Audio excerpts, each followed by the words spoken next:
จะหน่อยมาคนมงรถไฟมาแล้วเขาจะปิด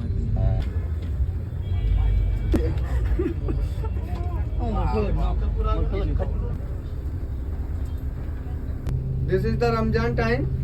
That's why the Imambara is closed for the tourists. उसकी बस खड़ी है शायद मस्जिद मस्जिद इस्लाम ทางเข้า ลงแล้วพอแมนเอาจะตอบ Yeah, yeah. We have pictures. You can take pictures. เอาจ้ะบาท ประตูทางเข้ามัสยิดนี่น่าจะเป็นซาพดของนากระปูมาเที่ยวใหญ่เลยนี่เป็นซาพดมาเที่ยว 5 นาทีเด้อถ่ายรูป ประตูทางเข้ามัสยิดอลังการ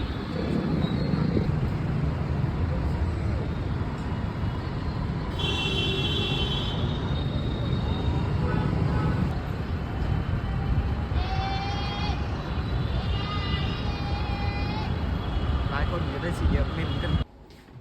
ปราสาลีในเมืองลักนาว ล้างเบิ้งสิวะ สาลี นี่ก็จะประมาณนี้ได้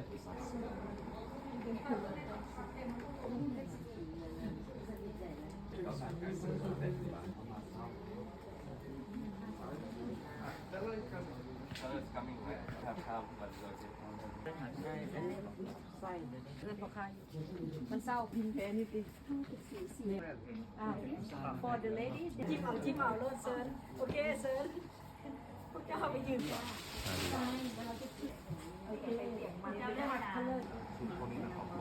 อันนี้เป็นเรื่องไส้1,300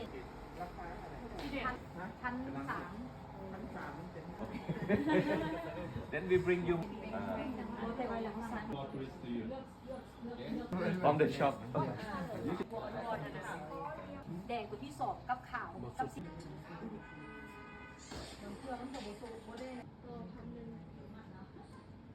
เหมือนน้ำแกะละลายเลยเปลี่ยน